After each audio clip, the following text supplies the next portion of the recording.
She was the only reason 3 destroyers were still floating, but he did not know that yet.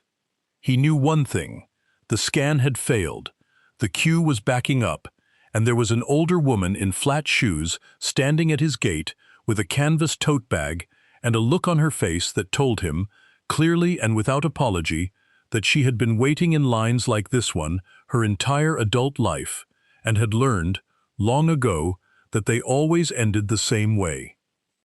She waited. He did not. "Ma'am!" Gunnery Sergeant Harlan Briggs did not shout. He did not need to shout. He had a voice built for checkpoint gates, for morning formations, for the particular kind of authority that comes not from volume, but from the absolute certainty that everyone within earshot understands who is in charge. "Ma'am, I'm going to need you to step to the secondary screening area. Your credential failed the scan. Until I can verify your status, you do not go through this gate." She looked at him, just looked. The way a person looks at a forecast they already knew was coming. "Of course," she said. That was all. Of course. No protest, no name-dropping, no sighing, no searching for a supervisor's number in her phone. She picked up her canvas tote bag from the conveyor tray, settled it on her arm, and walked the 6 paces to the secondary table with the unhurried ease of a woman who had nowhere in particular to be, which was a lie, and the gunnery sergeant would eventually come to understand that it was a very deliberate one. The Strait of Hormuz staging area checkpoint was not, by any reasonable standard, a pleasant place to be in July. The heat came off the tarmac in visible waves, bending the air above the painted lines and the jersey barriers and the coils of concertina wire that separated the access lane from the perimeter fence. The Persian Gulf sat 300 meters to the south, flat and white and brilliant, catching the sun in a way that made it look less like water and more like a mirror someone had left tilted at the wrong angle.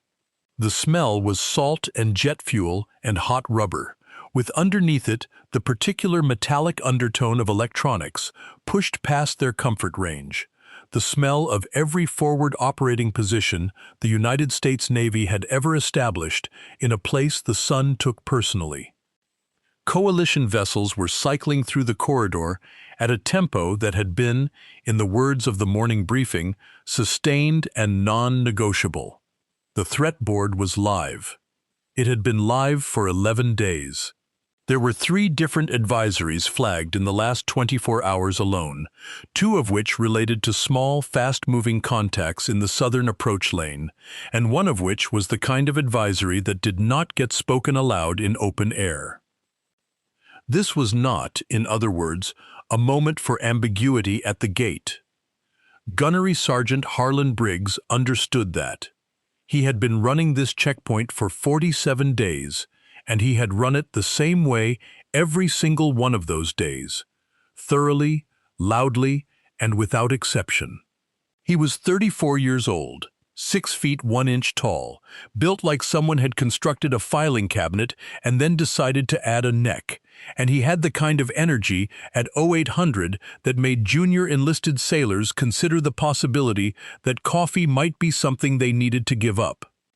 He was, by every measure his chain of command applied, excellent at his job. He was also, in the way that excellent people sometimes are, completely certain of his own read of a situation. And his read of this situation was that the woman at the secondary table was a contractor's guest, a civilian with a poorly issued visitor badge, and that the correct procedure was the one printed in the access control SOP, which he had memorized and which he intended to follow without deviation. The woman set her tote bag on the secondary table. Petty Officer Second Class Dolan Reeves was working the secondary scanner that morning because the sailor scheduled to work it had reported to sick call with a back that may or may not have been as bad as he claimed. Reeves was 22 years old and had been in the Navy for 3.5 years, which meant he was experienced enough to follow procedure competently and young enough to still find the checkpoint genuinely interesting. He was scanning a diplomatic courier's laptop case when the woman approached, and he gave her the automatic half-second assessment that everyone who works a security position develops, the one that happens below the level of conscious thought, the inventory of posture and bearing, and the dozen small signals the body sends before the mouth says anything at all. She was, he decided, somewhere in her late 50s, average height. The civilian clothes were plain, not cheap, the kind of clothes chosen for function and for the absence of anything that drew the eye. Flat shoes. The canvas tote bag was the kind sold at every museum gift shop and public library in America, slightly faded, clearly well used. She wore no jewelry.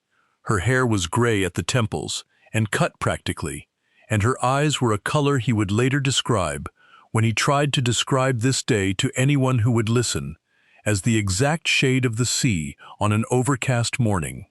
Not blue, not green, not gray, but a particular quality of calm that belonged to all three. She did not look like anyone. That, he would later understand, was the first thing. "Ma'am, I'm going to need you to remove all items from the bag for secondary screening," he said. "Standard procedure." He turned back to the diplomatic courier for the stamp and signature. She complied. From the canvas tote bag she removed one bottle of water, commercially sealed, one pair of reading glasses in a hard case, one small notebook with a plain cover, a pen, a folded cotton jacket, a set of keys, and at the very bottom of the bag, having apparently migrated there from wherever it had originally been, a single dog tag on a beaded chain. The gunnery sergeant was 3 feet away, completing his log entry for the previous vehicle in the queue. He heard the small metallic sound of the tag hitting the tray. He looked up.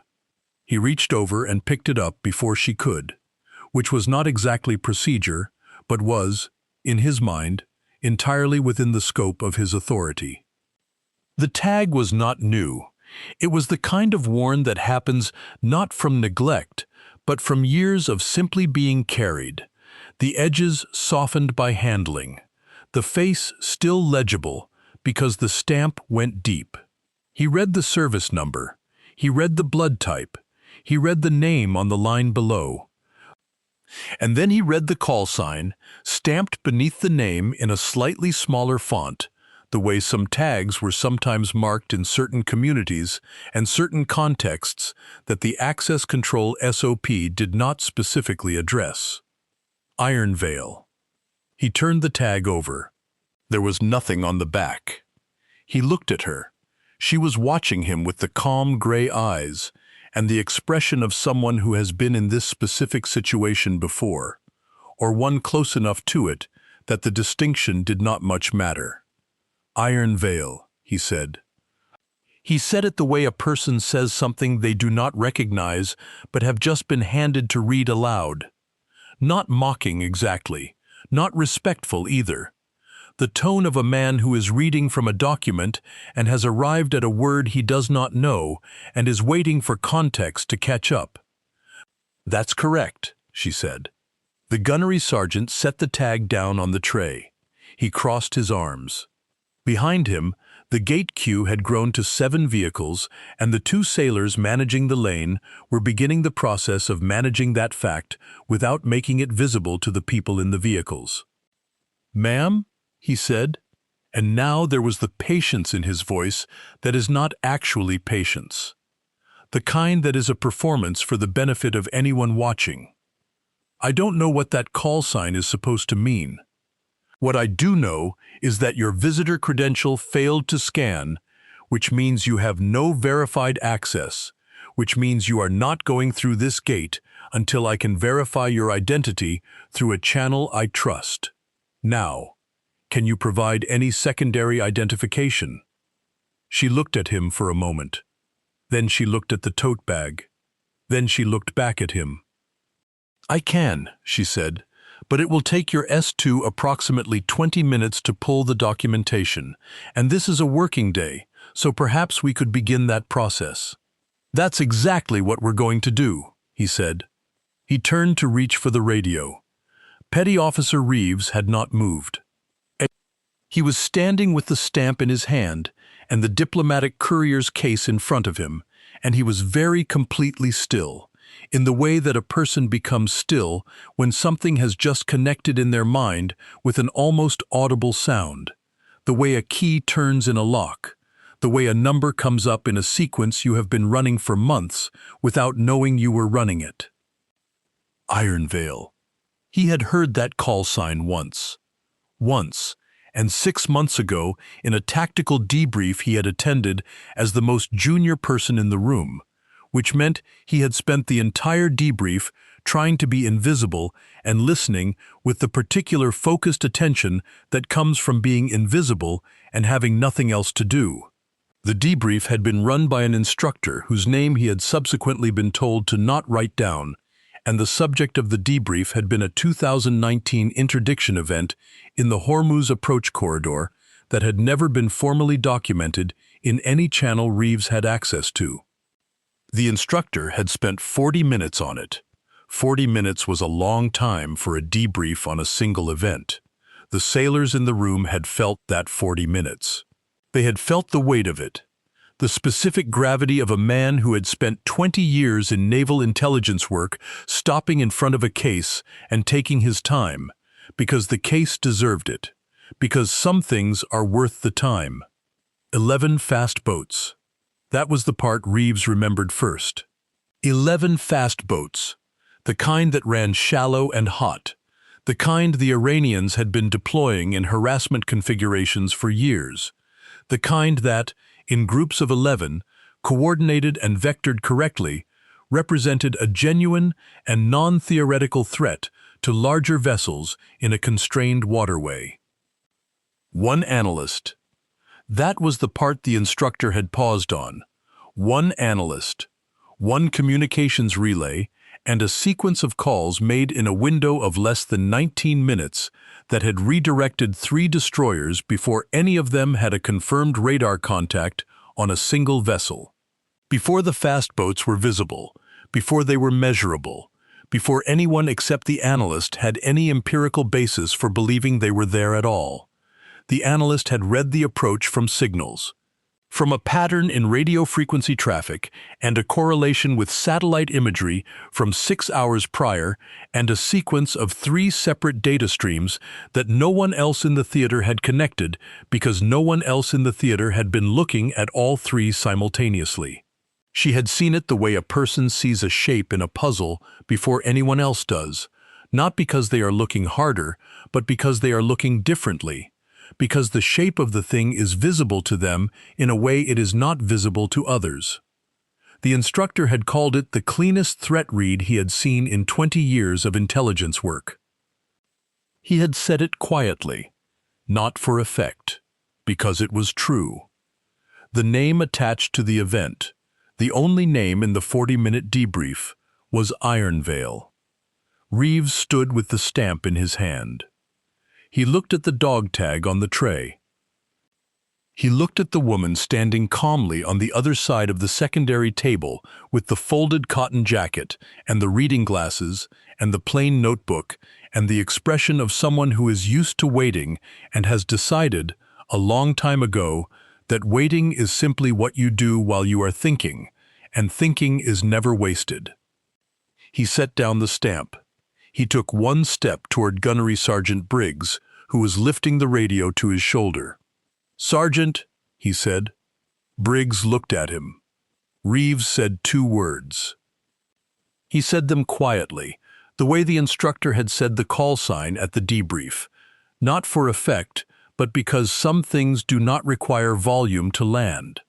He said them the way a person says the name of something that is much larger than the word for it. And then he waited. Gunnery Sergeant Harlan Briggs, who had been running this checkpoint for 47 days and had not once failed to follow the access control SOP, and who believed, with genuine conviction, that thoroughness was the only moral position at a gate in a live threat environment, stood with the radio against his shoulder. He looked at Reeves. He looked at the tag on the tray.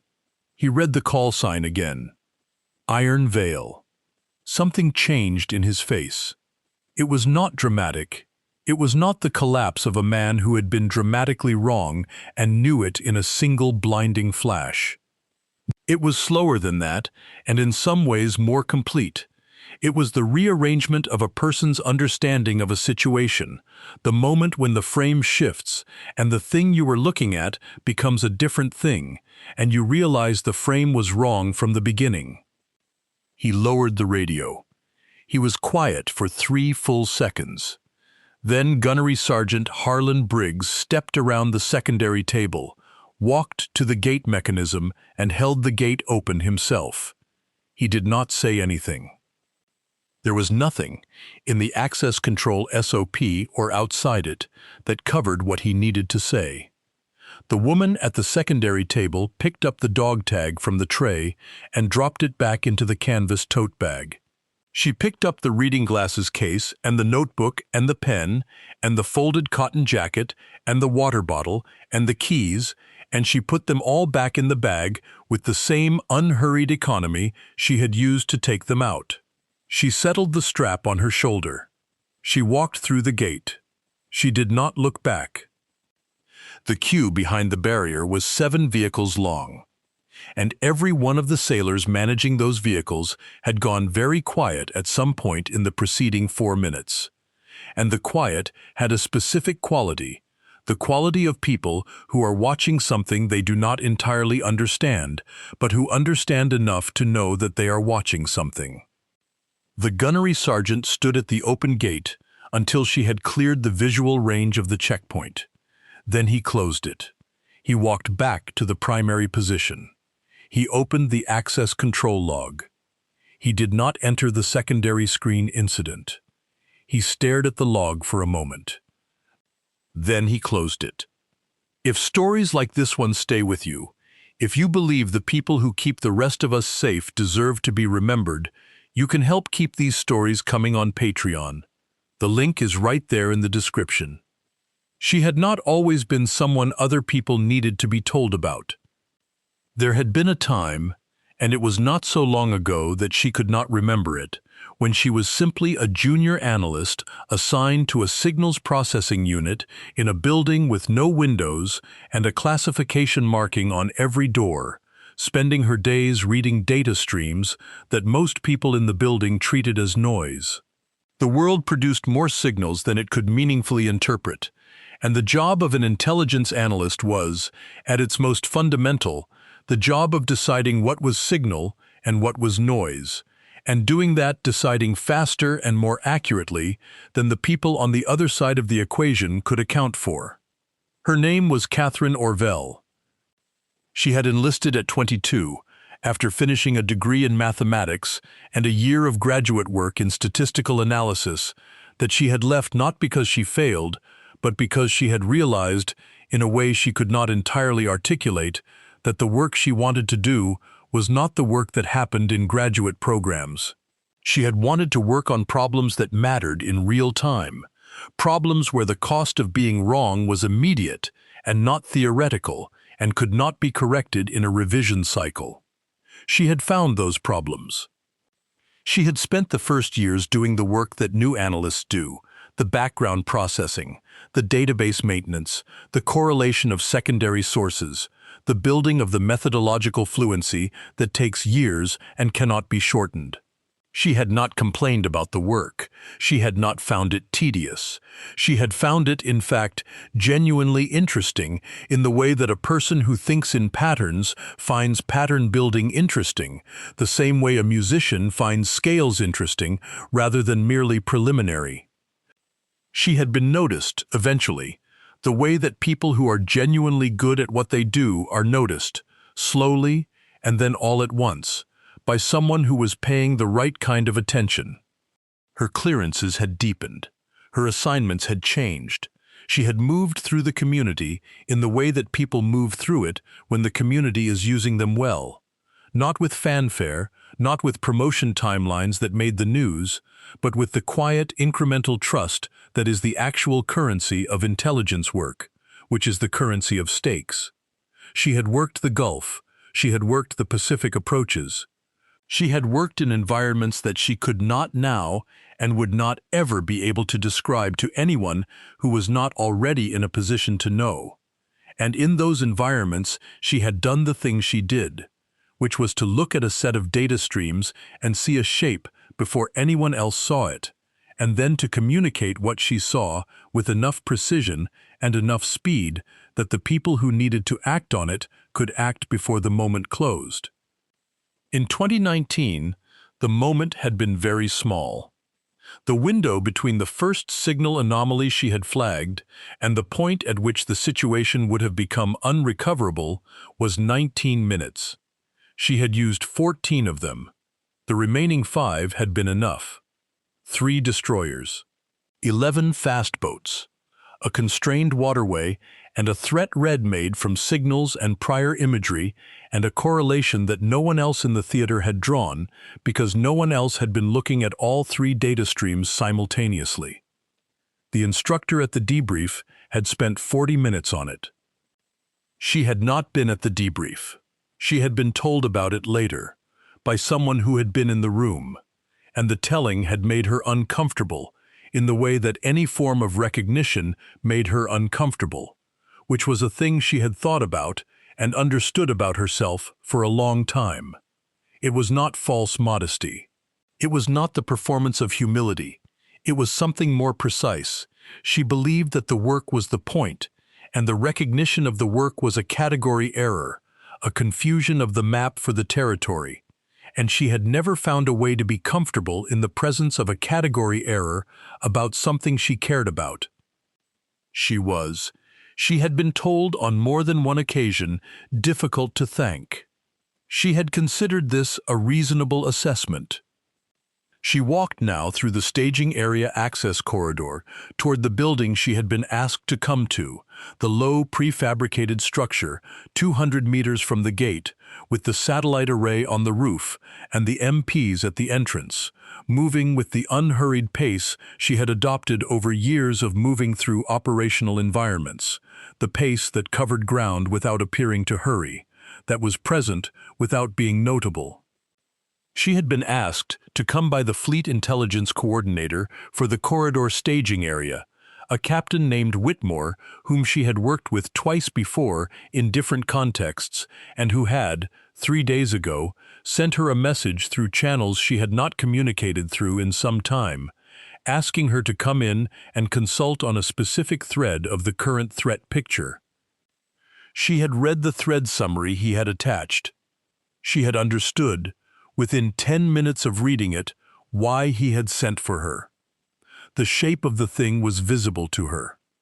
It had been visible from the first page of the summary, in the gap between 2 data streams that no one had yet annotated, a gap that was not absence of information, but presence of something that had been misclassified as noise. She had seen that shape before. Not this shape exactly, not this specific configuration, but the family it belonged to, the type of it. And she knew the type the way a physician knows a presentation, from the accumulated weight of cases that all shared the essential characteristic beneath their surface differences. She would need an afternoon with the full data environment. She would need to talk to whoever was running the current signals processing rotation. And then, probably by the following morning, she would need to talk to Captain Whitmore. She did not think he would enjoy the conversation. She thought he would be grateful for it. Behind her, at the checkpoint gate she had just walked through, the queue was moving again, the 7 vehicles processing in sequence, the sailors managing the lane with the professional efficiency that checkpoints require. Gunnery Sergeant Harlan Briggs was at the primary position, moving through his procedures, his voice at the register it always was, thorough and certain, and carrying through the heat. But he was not. For the first time in 47 days at this gate, thinking about the procedure.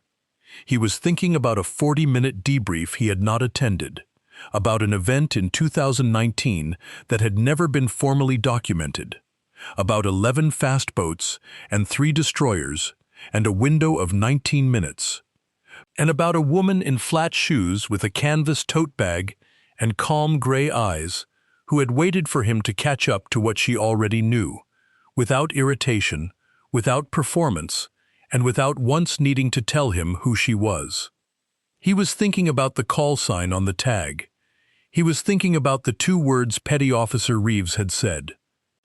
He was thinking that there are things you do not know, and that the specific texture of that not knowing is invisible to you until the moment it is not, and that the moment it is not is, in fact, the moment of your education, and that the education is either a gift or a wound, depending entirely on what you do with it. He was thinking that he had not entered the incident in the log. He was not sure, yet, how he felt about that. He was sure he had been right not to. Back at the secondary table, Petty Officer Reeves was finishing the diplomatic courier's case, stamping the log entry with a hand that was, he noticed, not entirely steady. He was 22 years old, and he had just recognized, in real time and in person, a call sign from a classified debrief. He was not entirely certain what the protocol for that was. He was fairly certain there was no entry in the access control SOP that covered it. What he knew was what the instructor had said at the debrief, and what the instructor had said was the cleanest threat read I have seen in 20 years. He stamped the log. He thought about the calm gray eyes. He thought about the way she had picked her things off the tray and put them back in the bag with the same systematic care she had used to take them out, neither hurrying nor performing slowness, simply completing the task in front of her, the way a person completes a task when the task is simply one item in a long list of tasks that have always been completed, regardless of circumstances. He thought about the canvas tote bag. He had a mother who carried a canvas tote bag. His mother was a librarian, he thought, and then immediately stopped thinking about the relationship between those 2 facts and what he was currently processing. He went back to work. Across the staging area, in the low prefabricated building with the satellite array, Captain Whitmore's aide was intercepting the woman at the entrance with a visitor badge that scanned correctly, because the system into which her clearances were loaded was not the same system that ran the checkpoint's visitor credential scanner, and the 2 systems had not, in this particular instance, communicated, which was the kind of administrative gap that exists in every large organization and which is the source of approximately 40% of the friction at any given access control point on any given day.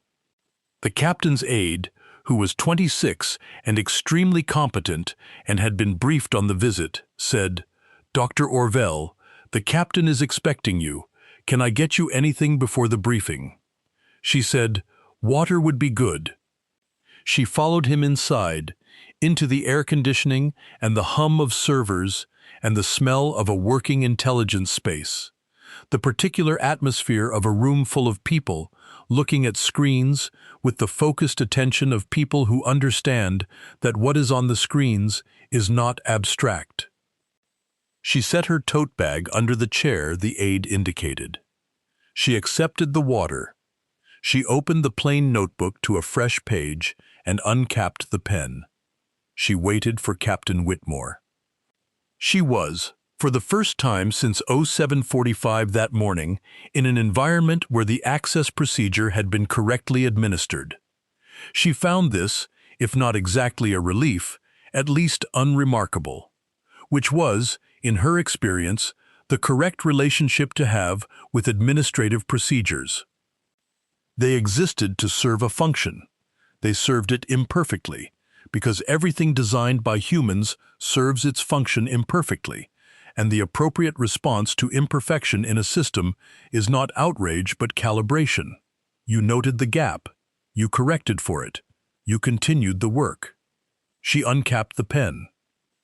She would make a note, at the end of the day, about the visitor credential scanner and the clearance database interface, because the gap that had produced 40 minutes of delay at a forward access control point in a live threat environment was not a trivial gap, and the note would be filed in the correct channel, and eventually someone would address it. Not today. Today, there was the shape in the data streams. Today, there was the work. Captain Whitmore came in 7 minutes later, and he did not look like a man who had been sleeping well, which was a thing she had learned to read in the people who ran operational intelligence spaces. The specific texture of a certain kind of fatigue that is not physical but cognitive. The fatigue of carrying a weight you cannot put down because the thing it is attached to has not resolved. She had carried that fatigue herself, on many occasions. She recognized it. "Dr. Orville," he said, "thank you for coming." "Tell me about the gap between data streams 7 and 9, she said. He looked at her for a half a second. Then he sat down and started talking. It took him 22 minutes to brief her. It took her 11 minutes after that to tell him what he was looking at. He was quiet for a long time after she finished. "You're certain," he said. "I'm not certain," she said. "I'm telling you the probability distribution as I read the available data. If I'm right, you have approximately 60 hours. If I'm wrong, you've spent some additional resources on a deployment that was at elevated readiness anyway. And if you're right, and we don't act—" She looked at him. "Then the 60 hours closes," she said. He nodded. He reached for his own pen. She turned to a fresh page in the notebook. They worked through the afternoon. Outside, the Gulf sat flat and brilliant in the July heat, and the coalition vessels cycled through the corridor at a tempo that was sustained and non-negotiable, and the threat board in the main operations room had 3 advisories active and one that nobody was saying aloud in open air. And at the checkpoint gate, Gunnery Sergeant Harlan Briggs ran his procedures with the thoroughness he always ran them. And the gate queue moved, and the day continued, as days in operational environments continue, with the quality of something that will not pause for the people inside it to catch up. The work did not wait. The work never waited. That was the thing that the people who did it had learned, and the thing that those who had not done it did not understand. The work did not care who you were. It did not care about your rank, or your certainty, or the volume of your voice, or the crispness of your uniform, or the authority you believed the stars on your collar conferred. It cared about one thing only, the same thing it had always cared about, and had cared about in every checkpoint and every operations room and every signal station in every theater, in every conflict, in every year. It cared whether you were right. She was, at the end of 60 hours, right. There is a specific quality to the moment when a threat read is confirmed, when the pattern you identified in the data streams becomes visible to the instruments, when the thing you saw before anyone else could see it resolves from probability into fact. It is not triumphant, exactly. The people who are very good at this work have, most of them, stopped finding it triumphant, because a confirmed threat is a thing that now has to be dealt with, and dealing with it is the point, and the confirmation is simply the transition from one kind of work to another kind of work. But it is, she would not deny, a specific feeling. She was in the operations room when the first contact came in. She was looking at the screen with the data streams when the instrument reading crossed the threshold that the probability model had indicated. Captain Whitmore was standing 2 positions to her left. He looked at the screen. He looked at her. She was writing in the plain notebook. She did not look up. She did not need to. The assets had already been positioned. The response moved. It was, in the words of the post-incident assessment that would be filed through channels she would never directly see, efficient and proportionate and achieved without escalation. Those words were the formal language for something that had, in reality, been neither simple nor automatic. that had required the movement of assets and the coordination of 4 separate commands and the issuing of orders that had woken people at 0330 and had required, at each node in the decision chain, someone to look at the information they were being given and decide to trust it. They had trusted it, because Captain Whitmore had trusted it, because he had read the probability distribution and looked at the person who had produced it and made the decision that competence, when you are in the presence of it, recognizes itself, if you have the experience and the intellectual honesty to let it. He had been in this work for 26 years. He knew what he was looking at. 60 hours after Dr. Catherine Orll had sat down in the prefabricated building with the satellite array and opened her plain notebook to a fresh page, the threat that had been taking shape in the data streams between streams 7 and 9 was no longer a threat. She was on a flight out of the staging area by 1600. She did not attend the after-action briefing. She had been asked to, and she had declined, politely, in the way she always declined these things, because the briefing would be about what had happened and what had been done about it. And she already knew what had happened and had been part of what had been done about it, and the marginal value of attending was low, and there was another thread she needed to look at, one that had been waiting while she was here, one that had the kind of gap in it that she knew the shape of. She packed the plain notebook in the canvas tote bag.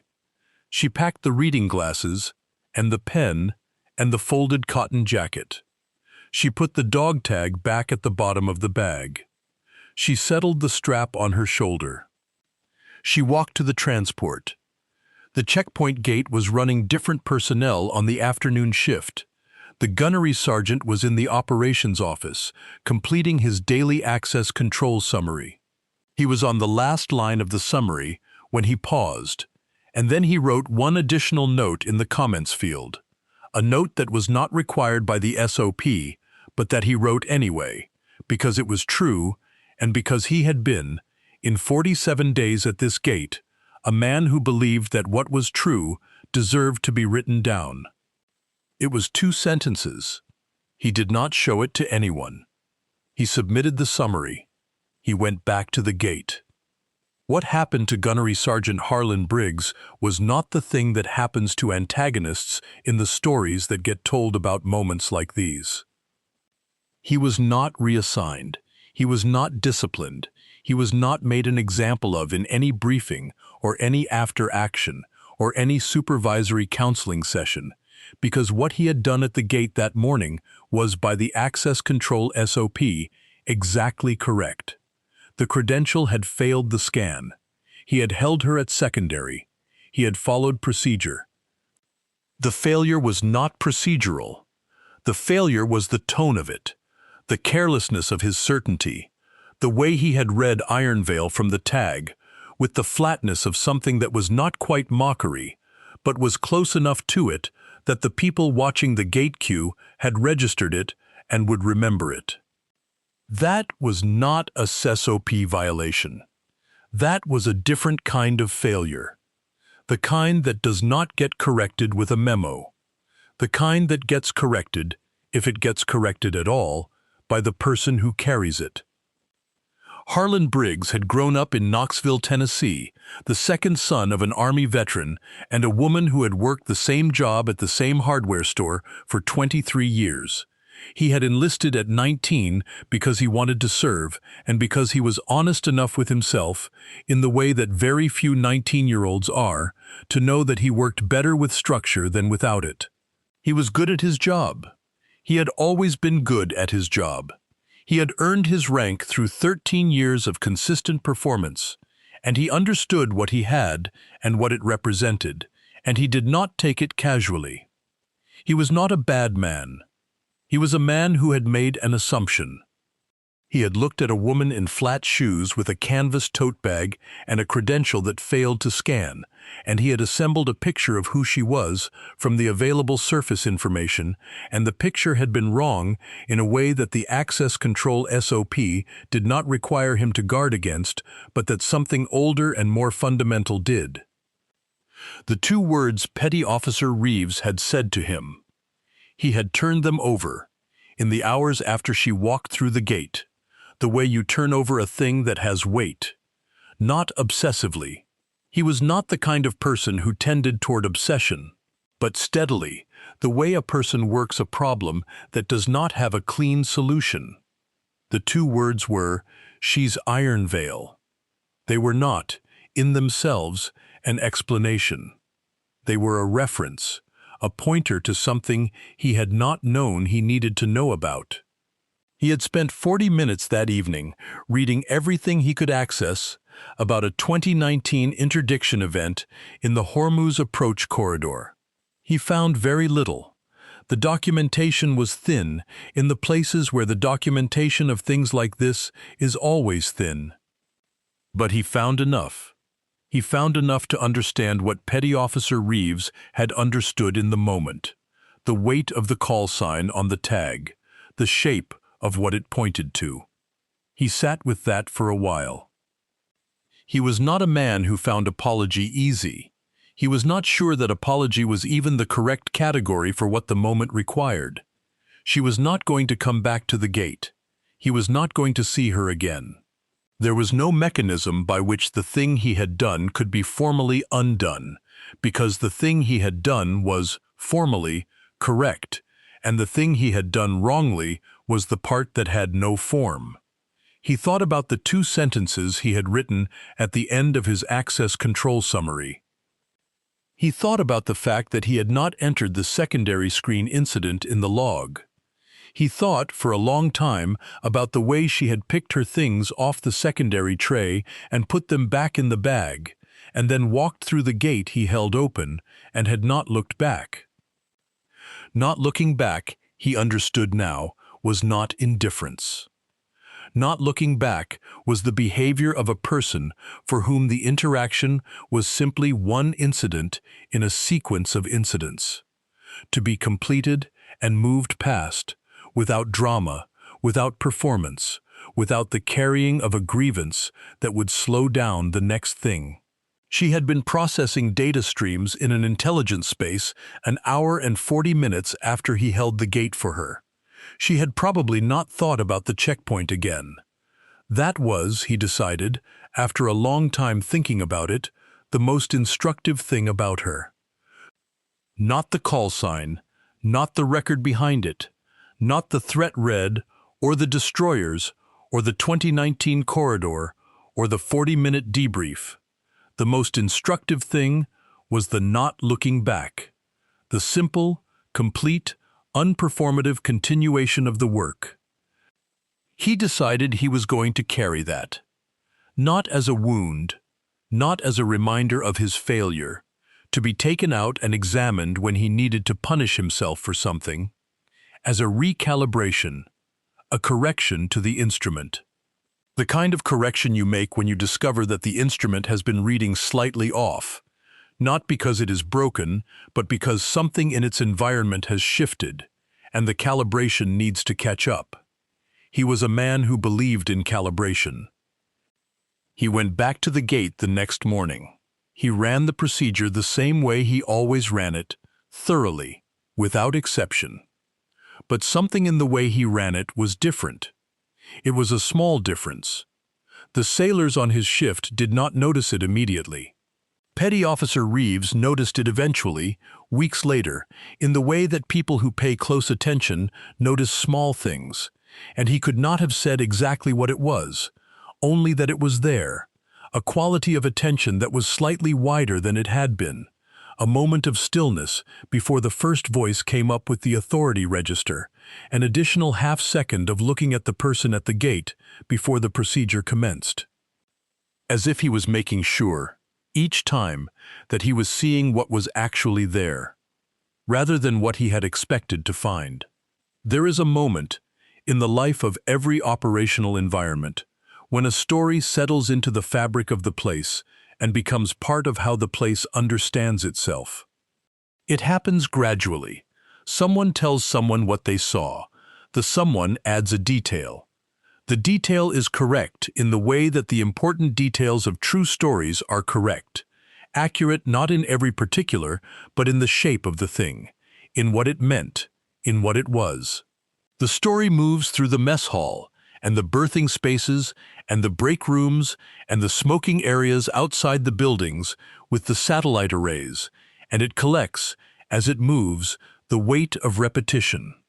By the third week of August, there was not a sailor in the checkpoint rotation who did not know the broad shape of what had happened at the gate in July. By September, it had reached the new rotation. The story they told was not entirely accurate. Stories that move this way never are. In one version, the gunnery sergeant had actually mocked the call sign, rather than merely reading it with insufficient gravity. In another version, the petty officer at the secondary scanner had known the call sign from direct field experience rather than from a debrief. In a third version, she had said something when she walked through the gate, something quiet and final, though no one could agree on what it was. The part that was consistent across every version was the gate, the held gate. The gunnery sergeant stepping around the secondary table and holding the gate open himself. That part did not vary. It was the part that had the weight. The sailors who heard the story and then rotated into the checkpoint assignment brought the story with them the way you bring something you have been given that is heavier than it looks. They did not tell it to each other immediately. They worked the gate first. They learned the procedure.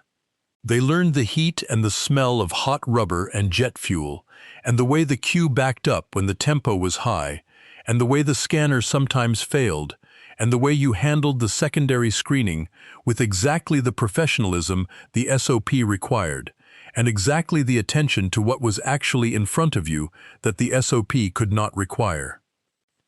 And then, sometimes, in the break between shifts, one of them would say, "You hear the one about the gate in July?" And the one they told was always the same one. An older woman in flat shoes. A credential that failed to scan. A gunnery sergeant who followed procedure correctly and missed something the procedure could not measure. A petty officer who had been in a room for a 40-minute debrief and had been paying attention. 2 words. A held gate. A canvas tote bag going back on a shoulder. Not looking back. The lesson the sailors took from it was not uniform.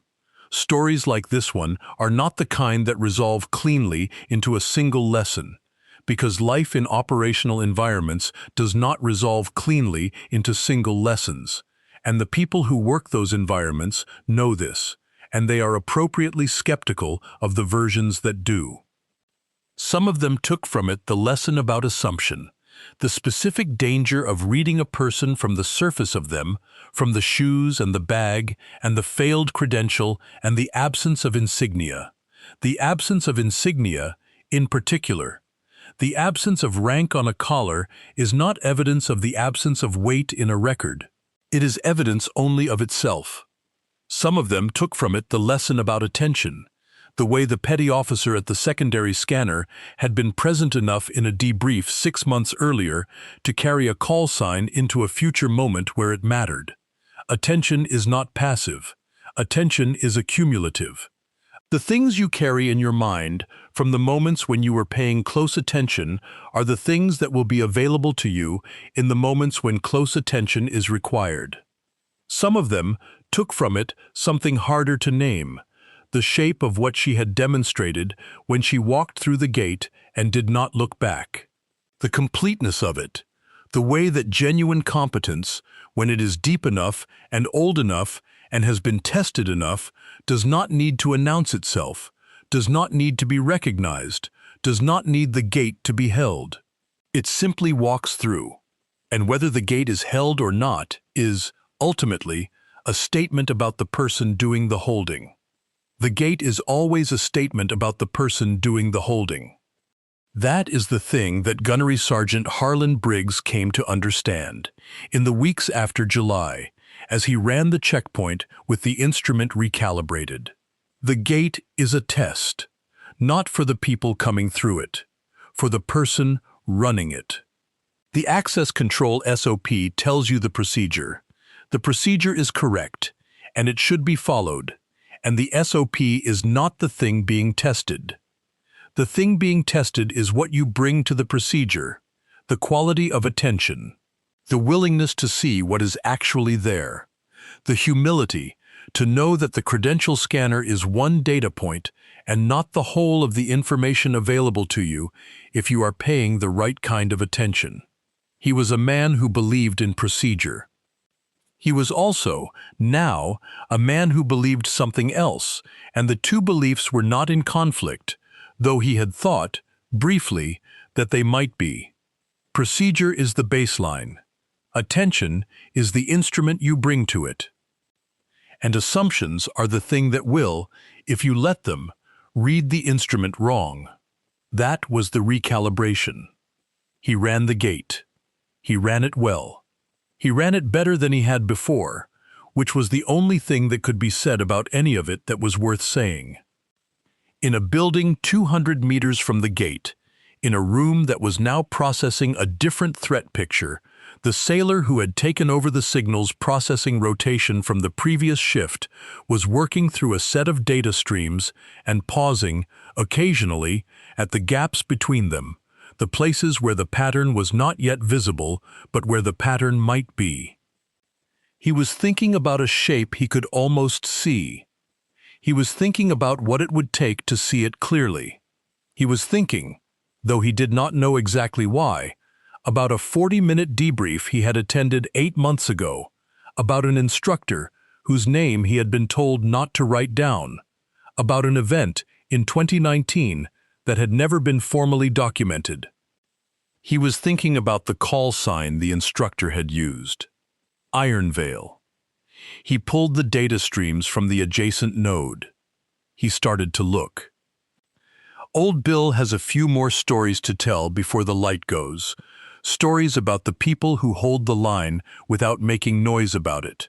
Stories about the rooms where the work happens and the people who do it, and what it costs them and what it gives them.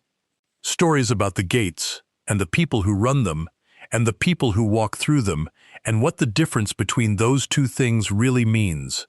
If those are the stories you come for, then you know where to find them.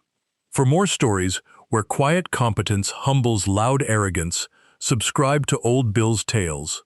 And if you would like to help me keep telling them, you will find my Patreon linked in the description below. Thank you for standing with me. The work does not wait. The work never waits. But the stories, if you carry them right, wait for exactly as long as they need to.